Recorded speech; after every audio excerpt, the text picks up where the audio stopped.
That we can come in here and we have a chance to watch the old world die away and a new world be formed, and we can be the ones who decide what it is that is going to happen. And we can use the internet and everything, and we never had these kinds of things, these instruments before, and it is a seminal moment in history. And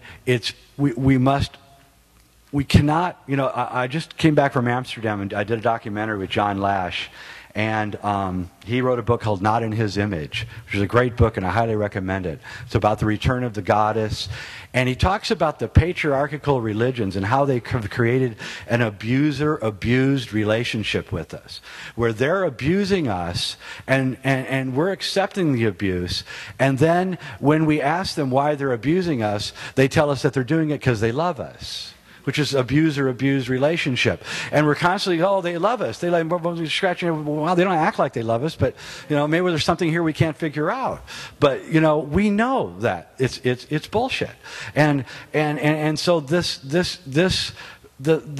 was formed at the end of the last age, this patriarchal society, probably for the best of reasons, to be honest with you. It was very dangerous, and men were trying to feed their families, and frankly, they went and killed people and stole their stuff, and that's how it all got started. But now we're here at the end, and that world is dying, and it's going to die on its own, or we're going to kill it, or it's going to kill us, or we can transform it. And that's our choices. And so we have to say, well, what is it that we have to do? And the first thing is, right now, today, everybody here must become self-reliant.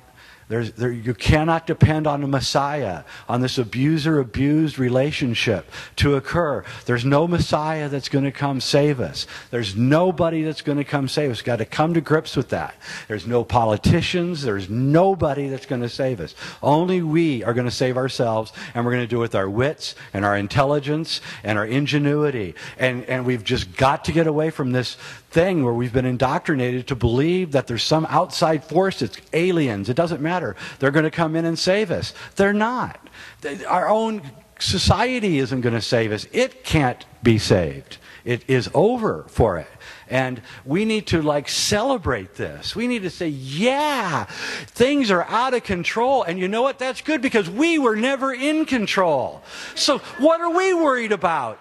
I mean, come on. And this is what's going on in the entire world right now. And we have to celebrate the fact that the edifices that supported this false economy, this fiat money system, this crazed world where your businesses only have to make a profit for 90 days.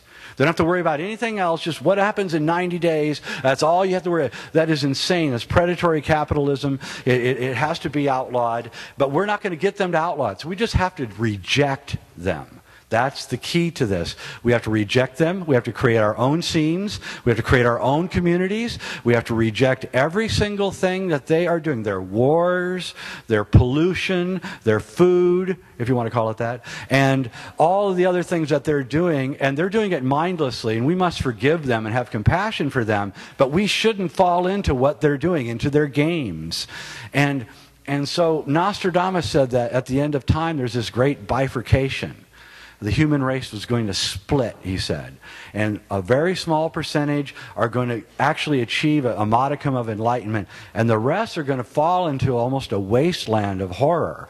And we must try to salvage as much of it as we can, but be careful. We don't want to salvage the system that caused all this. So we want to be careful about what we're asking for. You're not going to have all the material things that you have now. It's just not going to happen. Very few people have it, but the rest of us are not going to have it. And you know what? That's good, because if we keep going on, there's not going to be any forest left. There's not going to be topsoil left. There's not going to be any fish left.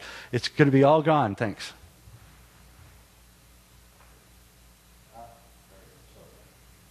Very good smearing it around. There it is. Work of art. Nuclear sunset. Number 4. Okay. So what I'm trying to say is that we need to aikido the moment. We need to take the strength of our enemies and use that against them. We're not as strong as they are, but we can use their media, their internet, all the things that they've given us, and thank God we have these things, and it's truly a miracle. Technology is an incredible thing. And we need to use it to, I hate to use the term subvert the dominant paradigm, but why not? And we need to undo what has been done. We need to go back to a more rural lifestyle. I know a lot of you aren't going to like that, but it's going to be necessary. And we're going to create a world that is going to be a lot better. I mean it. We're going to be a lot happier. It doesn't seem like it now. So the next 4 years are going to be really not very good. But at the end of the 4 years, it'll be fine. One of my old friends, Terence McKenna, used to say, we must live as if the apocalypse has already occurred. And what he's saying is that we must live as if it's already after the end of this age. All of us. We must start now doing it. And if we do that, then we can create this future. It'll already be there by the time we need it. And so that's what really with these 2012 conferences are about. Hey, thanks so much. How can we create this future, and what future is it that we want to create? And I'm not going to dictate it to you. I can't. I don't know. I just know a few simple basic things. We definitely want to have enough food to eat. We definitely want to love each other. We definitely want to have a community. We don't want to freeze to death. There's a few things, and that's all we need. If we make our collective secret, our collective view of the world of the future, we have to keep it really simple. We can't make it complicated. We can't say we want a socialist paradigm where the workers take control of the factories, or we want, a world where everybody sits in meditation all day. These aren't going to happen. But what we can do is say, I want a world of community, of love, of nonviolence, and then I think we can create a world that will work. But we're not going to create a world that can work if we go on like we are. Okay, now I'm going to run you through here because I want to show you the secret of the end of time.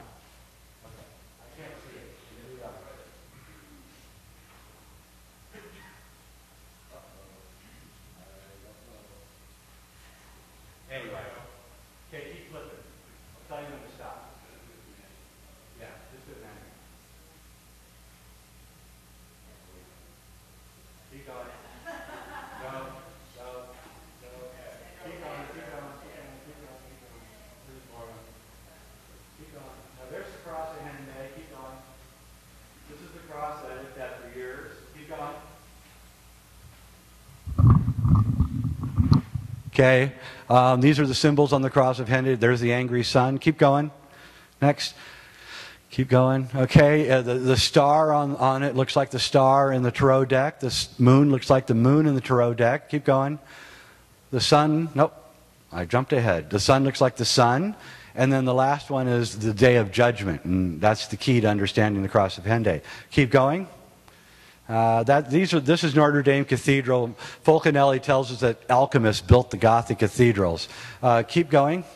So I'm just going to show you some of the incredible architecture that's on these Gothic cathedrals. If you tried to build Notre Dame today, it would cost you about $2 trillion if you could find the artists. Keep going, which you couldn't. Keep going. I'm just going to get to the end here. So basically what I'm going to do is I'm going to show you one of the ways that we interact. Okay, stop there. That's the Earth's magnetic field. Okay? And if you ever go to the North Pole, you know that we have a magnetic field because you see the Aurora Borealis coming down from the top, right? That's the electromagnetism collapsing in on the field. So the Earth has this donut-shaped field around it, which could be called its higher dimensional body or its 4D body. And the Earth sits at the center of it. Let's go to the next one, please. Oh, this is the alignment of the center of the galaxy. Keep going. Keep going. Oh, there's the 4 signs that are at Chartres Cathedral, which I could get into, but you can read my book. Keep going. Keep going.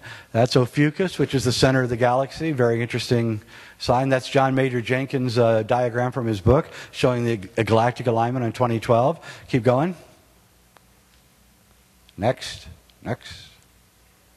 There it is, the galaxy. Keep going. We're going to go through. Okay.